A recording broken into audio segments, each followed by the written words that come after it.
मेरे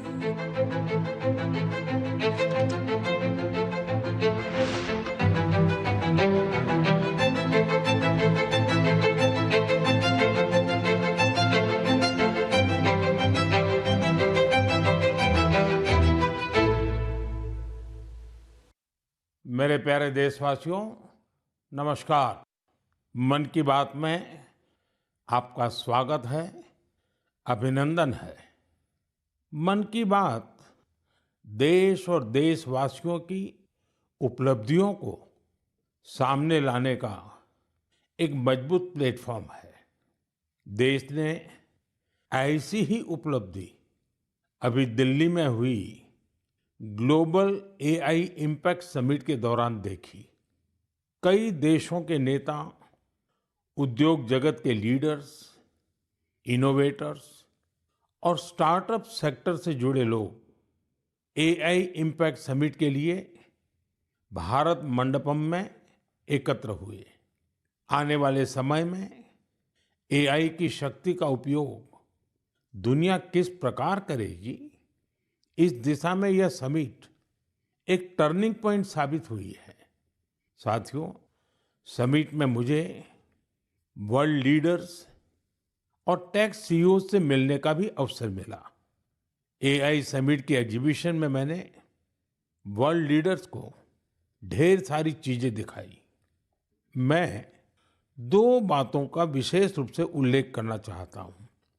समिट में इन दो प्रोडक्ट्स ने दुनिया भर के लीडर्स को बहुत प्रभावित किया। पहला प्रोडक्ट अमूल के बूथ पर था। इसमें बताया गया कि कैसे एआई जानवरों का इलाज करने में हमारी मदद कर रही है और कैसे 24/7 एआई असिस्टेंट की मदद से किसान अपनी डेयरी और जानवर का हिसाब रखते हैं। साथियों, दूसरा प्रोडक्ट हमारी संस्कृति से संबंधित था। दुनिया भर के लीडर्स ये देखकर हैरत में पड़ गए कि कैसे एआई की मदद से हम हमारे प्राचीन ग्रंथों को, हमारे प्राचीन ज्ञान को, हमारी पांडुलिपियों को संरक्षित कर रहे हैं, आज की जनरेशन के अनुरूप ढाल रहे हैं। साथियों, एग्जीबिशन के दौरान डिस्प्ले के लिए सुश्रुत संहिता का चयन किया गया। पहले स्टेप में दिखाया गया कि कैसे टेक्नोलॉजी की मदद से हम पांडुलिपियों की इमेज क्वालिटी सुधारकर उन्हें पढ़ने लायक बना रहे हैं। सेकंड स्टेप में इस इमेज को मशीन के पढ़ने लायक टेक्स्ट में बदला गया। अगले स्टेप में मशीन रीडेबल टेक्स्ट को एक एआई अवतार ने पढ़ा और फिर अगले स्टेप में हमने ये भी दिखाया कि कैसे टेक्नोलॉजी से ये अनमोल भारतीय ज्ञान इंडियन लैंग्वेजेस और विदेशी भाषाओं में ट्रांसलेट किया जा सकता है। भारत के प्राचीन ज्ञान को आधुनिक अवतार के माध्यम से जानने में वर्ल्ड लीडर्स ने बहुत दिलचस्पी दिखाई। साथियों, इस समिट में दुनिया को एआई के क्षेत्र में भारत की अद्भुत क्षमताएं देखने को मिली है। इस दौरान भारत ने 3 made in India AI model भी लॉन्च किए। ये अपने आप में अब तक की सबसे बड़ी एआई समिट रही है। इस समिट को लेकर युवाओं का जोश और उत्साह देखते ही बन रहा था। मैं सभी देशवासियों को इस समिट की सफलता की बधाई देता हूं। साथियों, मैं अक्सर कहता हूं, जो खेले वो खिले। खेल हमें जोड़ता भी है। आजकल आप T20 वर्ल्ड कप के मैच देख रहे होंगे और मुझे पक्का विश्वास है कि मैच देखते हुए कई बार आंखें किसी खास खिलाड़ी पर टिक जाती होंगी। जर्सी किसी और देश की होती है, लेकिन नाम सुनकर लगता है कि अरे, ये तो अपने देश का है।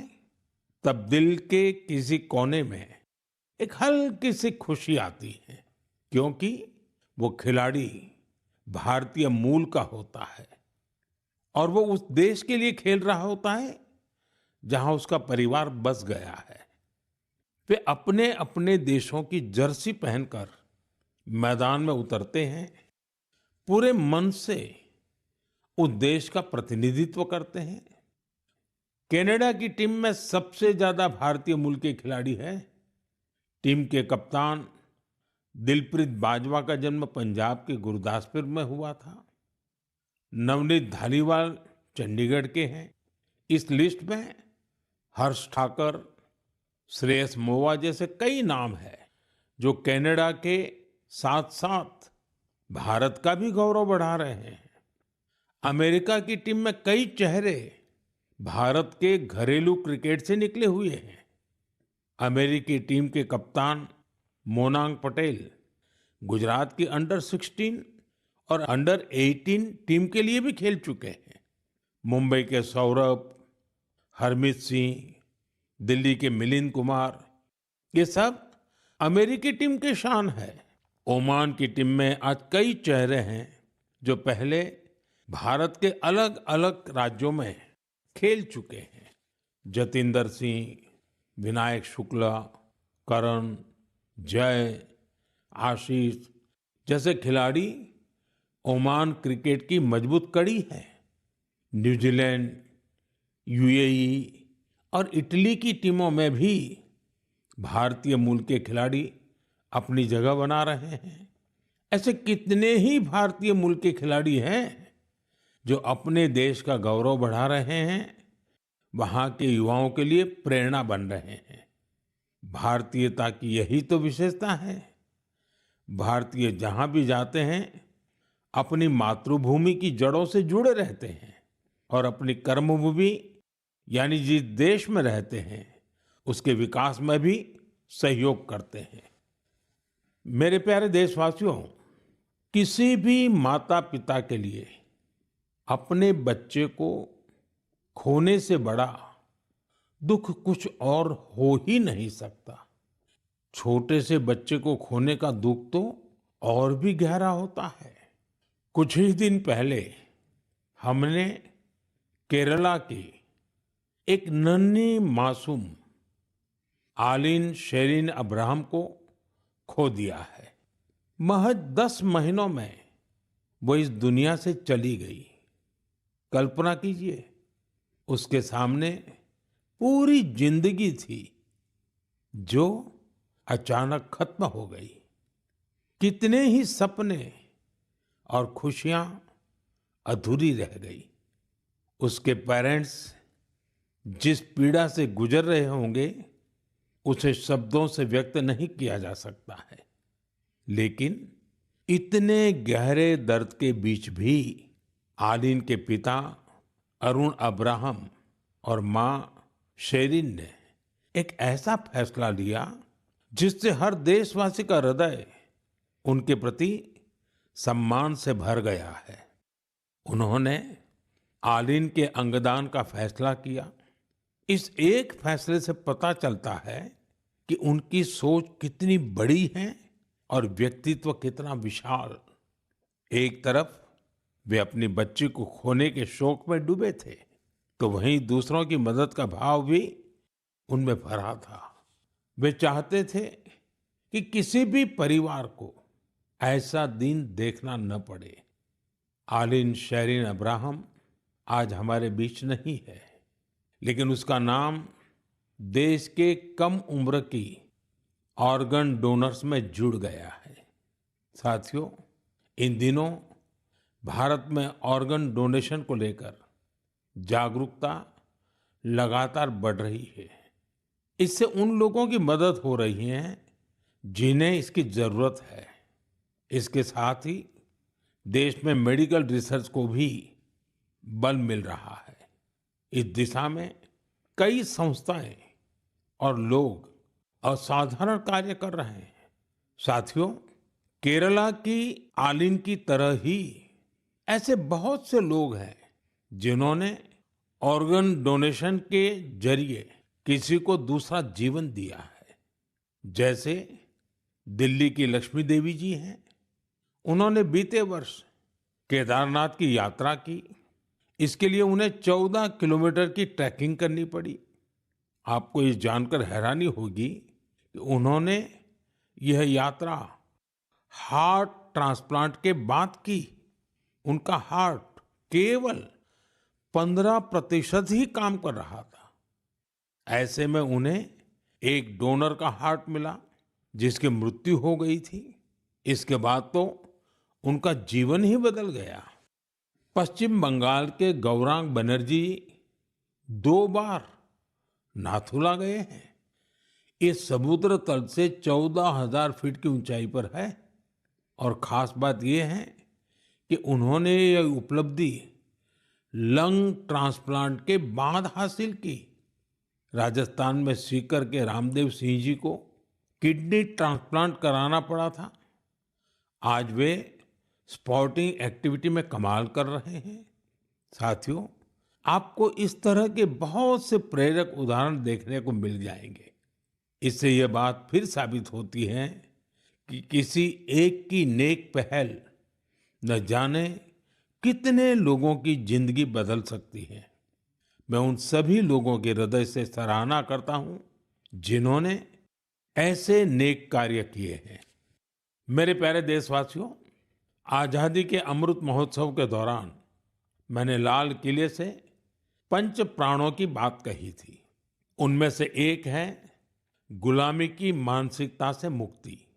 आज देश गुलामी के प्रतीकों को पीछे छोड़कर भारत की संस्कृति से जुड़ी चीजों को महत्व देने लगा है। इस दिशा में हमारे राष्ट्रपति भवन ने भी एक महत्वपूर्ण कदम उठाया है। कल यानी 23 फरवरी को राष्ट्रपति भवन में राजाजी उत्सव मनाया जाएगा।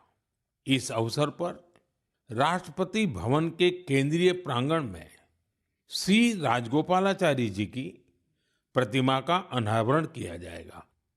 वे स्वतंत्र भारत के पहले भारतीय गवर्नर जनरल थे।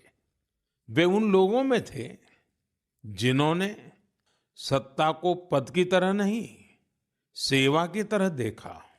सार्वजनिक जीवन में उनका आचरण, आत्मसंयम और स्वतंत्र चिंतन आज भी हमें प्रेरित करता है।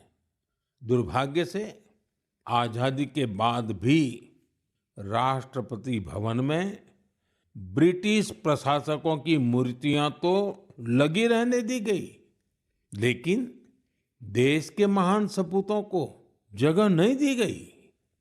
ब्रिटिश आर्किटेक्ट एडविन लुटियंस की प्रतिमा भी राष्ट्रपति भवन में लगी हुई थी। अब इस प्रतिमा के स्थान पर राजा जी की प्रतिमा लगाई जाएगी। राजा जी उत्सव के दौरान राजगोपालाचारी जी पर आधारित प्रदर्शनी भी लगेगी। ये प्रदर्शनी 24 फरवरी से 1 मार्च तक चलेगी। मौका निकालकर आप भी इसे देखने जरूर जाइएगा। मेरे प्यारे देशवासियों, मन की बात में मैंने आपसे डिजिटल अरेस्ट पर विस्तार से बात की है। इसके बाद देश में डिजिटल अरेस्ट और डिजिटल फ्रॉड को लेकर हमारे समाज में काफी जागरूकता आई। लेकिन अभी भी हमारे आसपास ऐसी घटनाएं हो रही हैं जो अक्षम्य है। निर्दोष लोगों को डिजिटल अरेस्ट और फाइनेंशियल फ्रॉड का निशाना बनाया जा रहा है। कई बार पता चलता है कि किसी सीनियर सिटीजन की जीवन भर की कमाई ठग ली गई। कभी किसी उन पैसों की ठगी हो जाती है जो उसने बच्चों की फीस जमा करने के लिए बचाए थे। कारोबारियों से धोखाधड़ी की खबरें भी हमें देखने को मिलती हैं। कोई फोन करता है और कहता है, मैं एक बड़ा अधिकारी हूं, आपको कुछ डिटेल्स शेयर करनी होगी। इसके बाद भोले भाले लोग ऐसा ही कर बैठते हैं। इसलिए आपका सतर्क रहना, जागरूक रहना बेहद जरूरी हैं। साथियों, आप सभी केवाईसी, नो योर कस्टमर, यानी अपने ग्राहक को जाने, इस प्रोसेस को तो जानते ही होंगे। कभी कभी जब आपको आपसे बैंक से केवाईसी अपडेट या री केवाईसी करवाने के मैसेज आते हैं, तो मन में सवाल उठता है, मैंने तो पहले ही केवाईसी करवा रखी है, तो ये फिर क्यों? मेरा आपसे आग्रह है, झुंझलाइए नहीं। ये आपके पैसे की सुरक्षा के लिए ही है। हम सभी जानते हैं कि आजकल पेंशन, सब्सिडी, बीमा, यूपीआई, सब कुछ बैंक खाते से जुड़ा है। इसी वजह से बैंक समय समय पर री केवाईसी करते हैं, ताकि आपका बैंक अकाउंट सुरक्षित रहे। हाँ, इसमें भी आपको एक बात याद रखनी है, जो अपराधी हैं वो फर्जी कॉल करते हैं, एसएमएस और लिंक भेजते हैं। इसलिए हमें सतर्क रहना है और ऐसे धोखेबाजों के झांसे में नहीं आना है। केवाईसी या री केवाईसी केवल अपने बैंक की शाखा या आधिकारिक ऐप और ऑथराइज्ड मीडियम से ही कराएं। ओटीपी, आधार नंबर या बैंक खाते संबंधी जानकारी किसी को भी न दें। और सबसे अहम बात, अपने पासवर्ड को समय समय पर जरूर बदलते रहें। जैसे हर मौसम के साथ खान पान बदल जाता है, पहनावा भी बदल जाता है, वैसे ही नियम बना लीजिए कि हर कुछ दिन में आपको अपना पासवर्ड भी बदल लेना है। साथियों, हाल ही में भारतीय रिजर्व बैंक ने इन्हीं विषयों पर वित्तीय साक्षरता सप्ताह का आयोजन किया था। वित्तीय साक्षरता का ये अभियान अब पूरे वर्ष जारी रहेगा। इसलिए भारतीय रिजर्व बैंक के मैसेज का ध्यान रखें और अपनी केवाईसी अपडेटेड रखें। याद रखिए, सही केवाईसी, समय पर री केवाईसी, करे खाता सुरक्षित, बने सशक्त नागरिक, क्योंकि सशक्त नागरिकों से ही बनता है मजबूत और आत्मनिर्भर भारत। मेरे प्यारे देशवासियों, हमारे किसान केवल अन्नदाता नहीं हैं, वे धरती के सच्चे साधक हैं। मिट्टी को सोना बनाना क्या होता है, ये कोई हमारे किसानों से सीखे।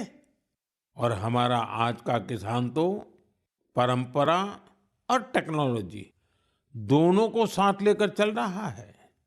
और मुझे ये देखकर खुशी होती है कि हमारे किसान अब सिर्फ उत्पादन नहीं, बल्कि गुणवत्ता, वैल्यू एडिशन और नए बाजारों पर भी ध्यान दे रहे हैं। ओडिशा में हिरोत पटेल नाम के एक युवा किसान से जुड़ी जानकारी वाकई बहुत प्रेरक है। करीब 8 साल पहले तक वे अपने पिता शिवशंकर पटेल के साथ पारंपरिक ढंग से धान की खेती करते थे, लेकिन उन्होंने खेती को नए नजरिए से देखना शुरू किया। अपने खेत के तालाब के ऊपर उन्होंने मजबूत जालीदार ढांचा बनाया, उस पर बेल वाली सब्जियां उगाई, तालाब के चारों ओर केले, अमरूद और नारियल लगाए और तालाब में मछली पालन भी शुरू किया। यानी एक ही जगह पारंपरिक खेती भी हो रही है, सब्जी भी, फल भी, मछली भी। इससे जमीन का बेहतर उपयोग हुआ, पानी की बचत हुई और अतिरिक्त आमदनी भी मिली। आज दूर दूर से किसान उनका मॉडल देखने आते हैं। साथियों, केरला के त्रिशूर जिले में एक गांव ऐसा है जहां एक ही खेत में 570 तरह की धान की किस्में लगाई जाती हैं।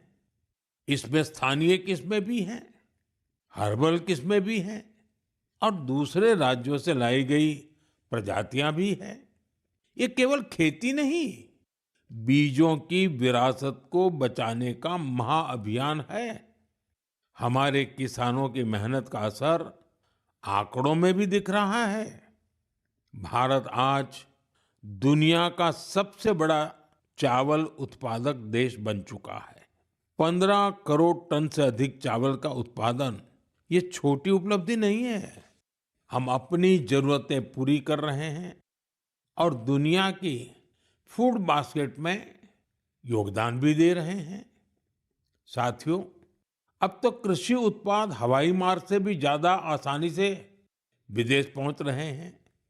कर्नाटका के नंजनगुड केले, मैसूरू पान के पत्ते और इंडी नींबू को मालदीव भेजा गया। ये उत्पाद अपने स्वाद और गुणवत्ता के लिए जाने जाते हैं और इन्हें जीआई टैग भी मिला है। आज का किसान क्वालिटी भी चाहता है, क्वांटिटी भी बढ़ा रहा है और अपनी पहचान भी बना रहा है।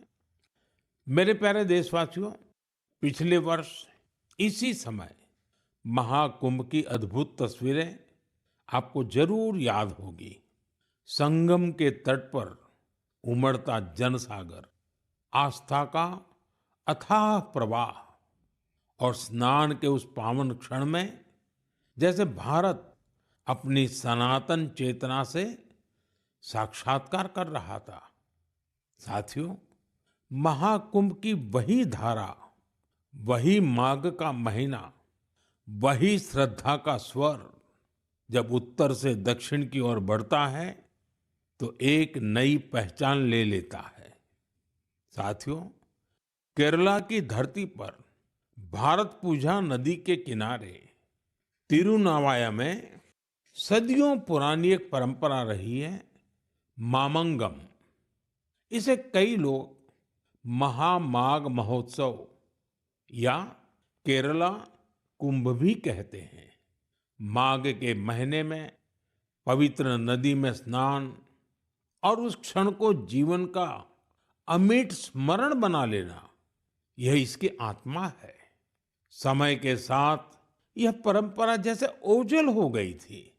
करीब 250 वर्षों तक यह आयोजन उसी भव्यता में नहीं हुआ था जैसे पहले हुआ करता था।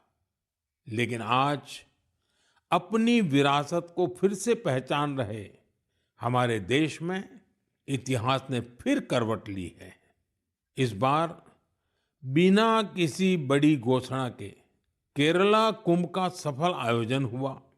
लोगों ने इसके बारे में एक ने दूसरे को बताया, कानों कान बात पहुंचती गई और देखते ही देखते श्रद्धालु तिरुनावाया पहुंचने लगे।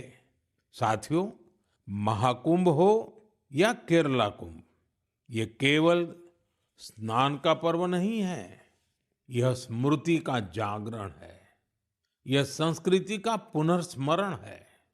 उत्तर से दक्षिण तक नदियां भले अलग हो, किनारे भले अलग हो, पर आस्था की धारा एक ही है, यही भारत है। साथियों, हमारे देश में ऐसे लोग हमेशा जनता के दिलों में बसे रहते हैं, जिन्होंने समाज के कल्याण के लिए काम किया होता है, जिन्होंने अपने नेक कार्यों में जनता को प्राथमिकता दी होती है। अम्मा जयललिता जी ऐसी ही एक लोकप्रिय लीडर थी। 24 फरवरी उनके जन्मदिन का अवसर होता है। तमिलनाडु के लोगों का उनसे लगाव कितना गहरा था, यह मुझे आज भी राज्य के दौरे में दिखता है। अम्मा जयललिता जी का जिक्र होते ही तमिलनाडु के लोगों के चेहरे खिल उठते हैं। हमारी नारी शक्ति का जुड़ाव तो उनसे और विशेष रहा है। ऐसा इसलिए भी है क्योंकि सरकार में रहते हुए उन्होंने माताओं, बहनों और बेटियों के लिए कई सराहनीय प्रयास किए। राज्य में कानून व्यवस्था को दुरुस्त रखने के लिए भी उन्होंने बहुत ठोस कदम उठाए थे। देशभक्ति की भावना उनमें कूट-कूट कर भरी थी। इसके साथ ही भारत की सांस्कृतिक विरासत पर उन्हें बहुत गर्व था। अम्मा जयललिता जी के साथ हुई हर मुलाकात, हर प्रकार की बातचीत मेरे मन में आज भी ताजा है। वे गुजरात में 2002 और 2012 में हुए मेरे 2 शपथ ग्रहण समारोह में भी शामिल हुई थी, जब हम दोनों अपने-अपने राज्य में मुख्यमंत्री थे। तब गुड गवर्नेंस जैसे विषयों पर अक्सर हमारे बीच बातचीत होती रहती थी। उनकी सोच बिल्कुल स्पष्ट थी और विचार बेहद सुलझे हुए। यह उनकी एक बड़ी खासियत थी। कई वर्ष पहले उन्होंने पोंगल के पावन अवसर पर मुझे लंच के लिए चेन्नई आमंत्रित किया था। स्नेह से भरा उनका वो भाव मेरे लिए अविस्मरणीय रहेगा। एक बार फिर मैं उन्हें विनम्र श्रद्धांजलि अर्पित करता हूँ। जयललिता अवरगड़क येन निनयवांजलिगल समुदायत्तिर्क अवर अट्रिय सेवई एंड्रुम निनयविल इरुक्कुम। मेरे प्यारे देशवासियों, अब मैं बात करूंगा अपने प्यारे छोटे होनहार बच्चों से, उन बच्चों से जिनका इस समय एग्जाम चल रहा है। मुझे उम्मीद है आपने इस महीने की शुरुआत में परीक्षा पे चर्चा देखी होगी और आपको उससे कुछ सीखने को भी मिला होगा। लेकिन मैं फिर भी पूछूंगा, पढ़ाई की ज्यादा टेंशन तो नहीं ले रहे हैं ना आप? मेरे प्यारे बच्चों, आप तो एग्जाम वॉरियर है।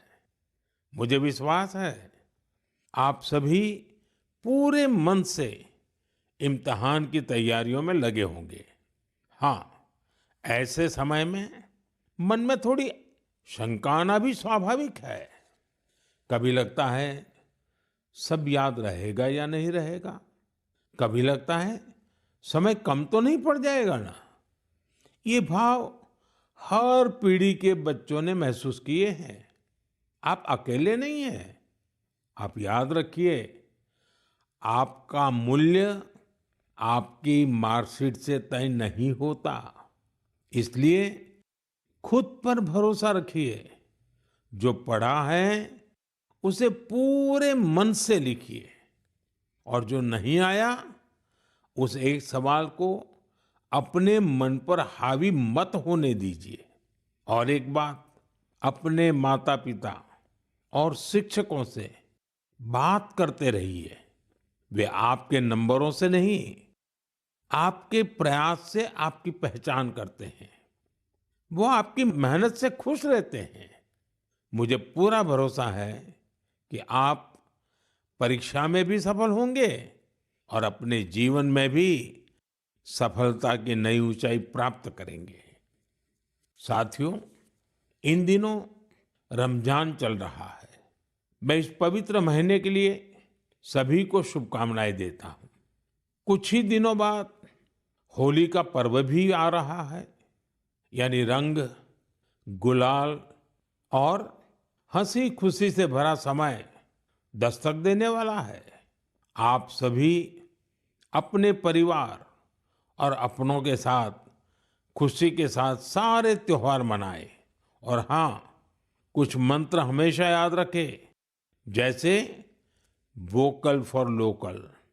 हमारे होली के त्योहारों में या अन्य कोई भी त्योहार में अनेक ऐसे साजो सामान घुस गए हैं जो विदेशी हैं।